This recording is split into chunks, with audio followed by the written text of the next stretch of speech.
Olá, pessoal! Hoje mais uma atividade de história do sexto ano e hoje vamos falar um pouquinho sobre a Mesopotâmia, que significa uma região, ou seja, terra entre rios. Vocês se lembram que na semana passada nós falamos sobre a Mesopotâmia?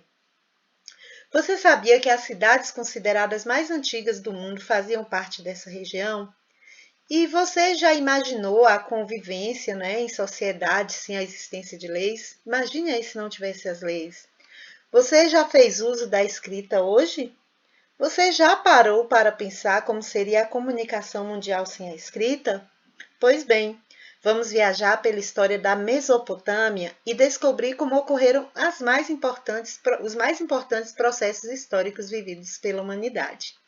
Já vimos que a Mesopotâmia, como eu disse anteriormente, significa terra ou região entre rios, em grego, né? Localizada no Oriente Próximo, entre os rios Tigre e Eufrates, essa região abrigou diversos povos da antiguidade. Entre esses povos estavam os sumérios, os acádios, os amoritas, os assírios, os caldeus e também os fenícios. Era uma região de muito valor pela fertilidade das terras, principalmente na época de cheia dos rios, o que favorecia muito aí a agricultura e também a pesca. Então aqui nós temos aqui um mapa mostrando a região da Mesopotâmia, ou seja, uma terra entre rios. Então era uma terra que era muito rica, né, por conta da água, principalmente na questão da agricultura. Então, assim, o desenvolvimento da agricultura era uma das principais características dessas sociedades, criando diques para conter enchentes e canais de irrigação para terras mais distantes. Agora vamos falar sobre um dos povos que viviam naquela região. Então, os primeiros povos a fixarem ali na região da Mesopotâmia foram os sumérios. Por volta de 4.000 anos antes de Cristo, eles foram os responsáveis pela construção das primeiras cidades, que era Ur, Uruk, Eridu e Lagash. As cidades sumérias eram consideradas cidades-estados por possuir um governo próprio e independente uma das outras. Cada cidade possuía uma divindade protetora, e os igarutes eram templos religiosos destinados à moradia dos deuses. O palácio era a sede do governo e o centro do poder e riqueza, e lá vivia o rei, que era considerado aí um servidor da divindade protetora. Então aqui a gente está vendo a imagem de um templo que se chamava na época de Ziggurat, né? Esse templo é lá no Iraque e foi uma homenagem aí ao deus Nanã, que era o deus da lua, e essa construção foi a primeira do tipo a ser descoberta e teria sido erguida entre os anos de 2113 e 2096 a.C., por ordem do rei sumério Ur-Nammu. A escrita cuneiforme. Como eu disse antes, será se a gente conseguia viver sem a escrita? Então, várias escritas foram desenvolvidas em datas relativamente próximas, como as do Egito, da Mesopotâmia, da Índia e da China, todas elas anteriores a 3.000 anos antes de Cristo. A escrita cuneiforme, ela foi criada pelos sumérios e tem esse nome porque seus símbolos têm forma de cunha. Então, para escrever, usavam uma espécie de palito afiado de extremidade triangular e os símbolos eram gravados em placas de argila úmida, que depois eram colocadas em um forno ou ao sol para secar. Então, a cunha era uma peça de ferro ou madeira que era cortada em um ângulo agudo e era usada para rachar lenha, pedras e etc. Aqui nós temos um exemplo. Na Suméria, a escrita ela não surge de repente, do nada. Ela é resultado do conhecimento acumulado ao longo de milhares de anos e se originou da necessidade de controlar e registrar os bens materiais e as transações comerciais dos templos administrados pelos sacerdotes. Agora vamos falar um pouquinho sobre um outro povo que também vivia ali na Mesopotâmia, que foram os acádios. Mas então, quem foram os acádios? Foi um povo que dominou a região ali da Mesopotâmia por volta de 2400 a.C. Foi no reinado do monarca acádio Sargão, o Grande, que ocorreu a unificação entre o sul e o norte da Mesopotâmia. Então, nesse processo, os acádios eles dominaram os sumérios da região e incorporaram vários de seus aspectos culturais. Ou seja, assim que eles dominaram a região que antes pertencia aos sumérios, eles levaram também a sua cultura. Mas é importante a gente saber que esse império ele teve curta duração, durou apenas cerca de 180 anos. Ele foi enfraquecido por rebeliões internas e foi invadido por guerreiros nômades e se desintegrou. Aqui nós temos aí a imagem do Sargão, o Grande, né, que foi um dos principais reis dos acádios. Agora vamos estudar um pouquinho sobre os amoritas. Então, os amoritas, em 1900 a.C., a partir da cidade da Babilônia, eles iniciaram a conquista da Mesopotâmia e formaram o primeiro império babilônico. Com o reinado de Hammurabi, esse império ele transformou Babilônia em um importante centro urbano da época. Foi esse rei que também organizou o famoso Código de Hammurabi. O Código de Hammurabi ele continha 282 artigos de leis em escrita cuneiforme, que eram baseados no princípio da lei de Talião, com o lema olho por olho, dente por dente. Esse conjunto de leis estipulava que quem cometesse delito seria punido de maneira equivalente e proporcional ao dano que havia cometido. Por exemplo, se uma pessoa ela roubasse 1 quilo de arroz ou um outro objeto, então ele teria ali a mão cortada. Então ele tinha que pagar da mesma forma, ou proporcional. Nesse caso, iria cortar a mão. Se ele matasse alguém, ele seria morto. Então, agora falando sobre os assírios, em 1200 a.C., os assírios foi um outro povo que conquistaram aí a Mesopotâmia por meio dos seus organizados exércitos, né, que se profissionalizaram ao longo do segundo milênio antes de Cristo. E a sociedade assíria, ela era conhecida por ser altamente militarizada, e seus soldados, eles ficaram conhecidos como temíveis guerreiros que usavam de bastante violência contra seus inimigos. Então aqui a gente está vendo essas imagens e mostra, né, que o exército assírio, além de ser bem treinado, contava com armas inovadoras como arco e flecha, lanças e escudos. Eram coisas que hoje parecem comuns, mas que naquela época não existiam. Já os caldeus, ou novos babilônios, é de origem semita, também se apoderaram de imensas áreas da Mesopotâmia entre 612 a.C. e 539 a.C. E eles formaram um império, o Segundo Império Babilônico.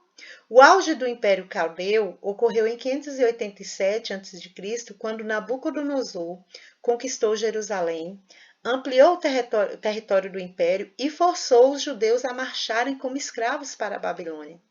O reinado de Nabucodonosor durou 42 anos, de 604 até 562 a.C., e tornou-se o império mais áureo da Babilônia, principalmente com a construção das maravilhas arquitetônicas como a Torre de Babel e os Jardins Suspensos.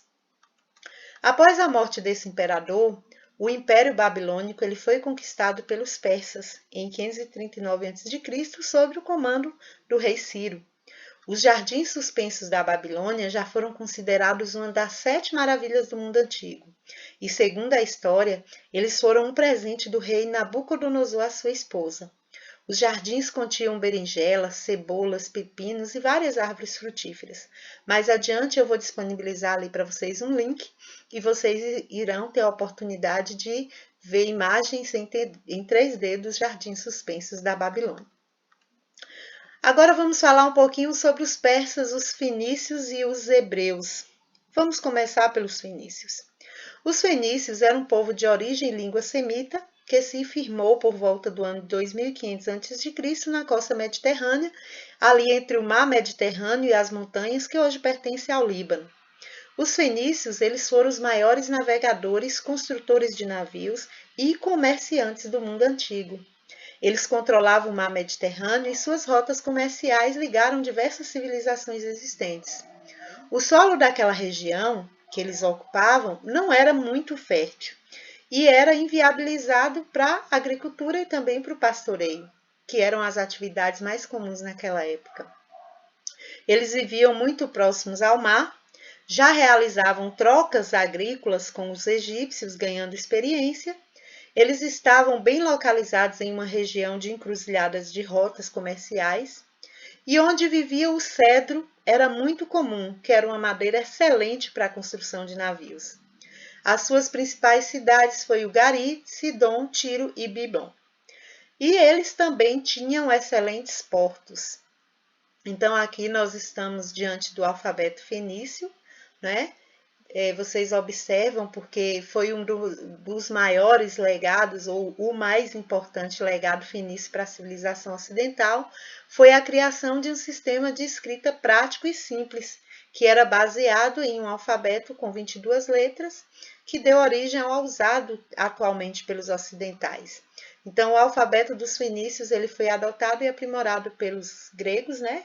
E mais tarde pelos romanos. Agora, falando um pouquinho sobre os persas, a Pérsia situava-se no planalto do Irã. Ali se estabeleceram diversos povos, entre eles os medos e os persas, por volta do ano 2000 a.C. Os medos, pessoal, eles dominaram os persas durante muito tempo. Mas por volta de 550 a.C., Ciro liderou uma rebelião, dominou os povos da região e acabou fundando aí o Império Persa. Dário I ele mandou construir uma rede de estradas ligando os grandes centros que lhe permitiram mandar seus funcionários ou o exército de um extremo a outro com relativa facilidade. A mais famosa era a Estrada Real, que ia de Suzã até Sardes, na Ásia Menor, com uma extensão de 2.500 quilômetros. Então, na Estrada Real funcionou o primeiro sistema de correios da história. E visando a conquista de riquezas e povos, Ciro organizou esse poderoso exército e expandiu o seu império. Os seus sucessores, Cambises e Dário I, continuaram com a política expansionista. Dário I ele dividiu o império em províncias, chamadas satrápias, e para administrá-las nomeou os sátrapas. Para facilitar as comunicações, o comércio e o deslocamento do exército, ele mandou construir também um eficiente sistema de estradas. Falando sobre os hebreus, eles viviam do pastoreio próximo da cidade de Ur, na Mesopotâmia, e por volta de 1800 a.C., eles deixaram Ur guiados por Abraão e partiram em busca de água e boas pastagens e se fixaram na Palestina. Os hebreus eles viviam da cultura e também do pastoreio. Aqui a gente tem um mapa mostrando a trajetória de Abraão. Esse Abraão é Abraão da Bíblia mesmo, aqueles que vocês já ouviram ali as suas histórias. Então a história dos hebreus tem especial importância para nós, porque eles foram um dos primeiros povos a adotar o monoteísmo.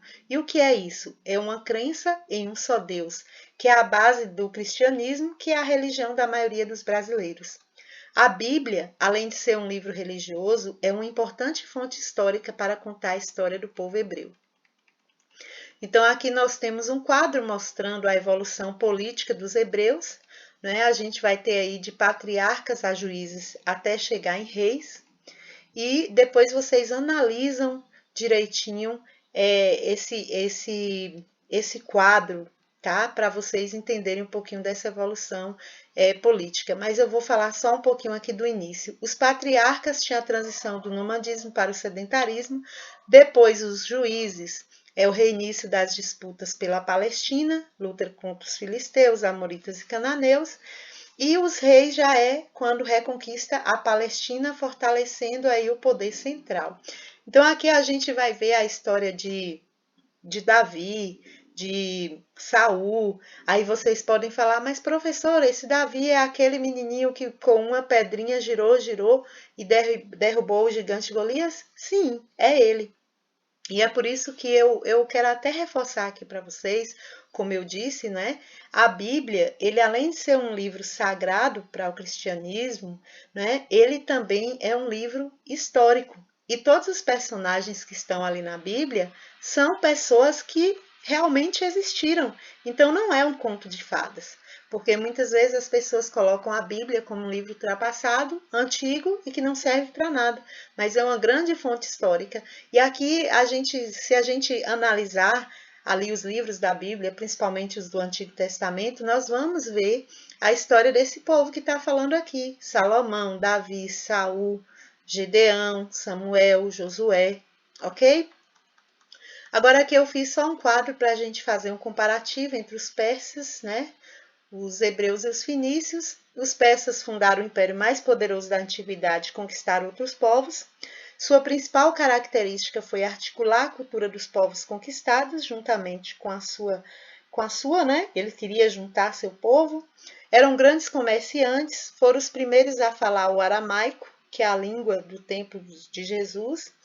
E o fim do Império Persa se deu quando Alexandre o Grande o conquistou. Os hebreus foi o primeiro povo, né, a acreditar num Deus único. Sua trajetória é narrada em muitos livros da Bíblia. Eles se dizem descendentes das 12 tribos de Israel, os israelitas, né, portanto. No livro sagrado, narram ali sua saída da escravidão do Egito rumo à vida na Terra Prometida, no que hoje conhecemos por Oriente Médio.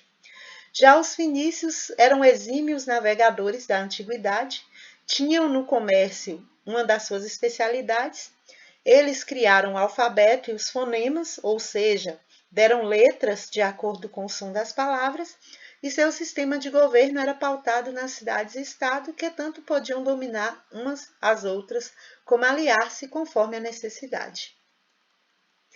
A sociedade na Mesopotâmia estava dividida da seguinte forma: aqui a gente está diante de uma pirâmide, onde no topo vai ter o rei, abaixo do rei os sacerdotes, os nobres e militares, abaixo dos sacerdotes nós vamos ter os comerciantes, os escribas, os artesãos, e na base da pirâmide vamos encontrar ali a maior parte da população, que era formada de camponeses e também de escravos. Quanto à economia, eles se dedicavam à agricultura, à pecuária, ao artesanato e também ao comércio, mas a grande parte da população se dedicava aí ao plantio e à colheita. Quando a baixa das águas, o humo fertilizante acumulava-se às margens do Tigre e Eufrates, eles propiciavam ali abundantes colheitas à população. Agora vamos para a atividade. Então, eu coloquei aqui, eu disponibilizei um link ao qual vocês irão entrar. E assim que vocês assistirem ao vídeo, vocês vão responder à questão. Primeiro, a civilização mesopotâmica se desenvolveu às margens de 2 grandes rios, atraindo muitos povos que ali se estabeleceram e fizeram história. Então, letra A, quais eram esses rios? Letra B, cite os povos que fizeram parte da Mesopotâmia. Segundo, explique a importância dos rios para a economia da Mesopotâmia. Terceira questão, surgido na antiga Mesopotâmia, é considerado o mais antigo código de leis escritas da humanidade. Aí vocês vão marcar apenas uma, ok? É a lei das 12 tábuas, é as leis draconianas, dos 10 mandamentos, o código de Hammurabi ou a lei tessalônica.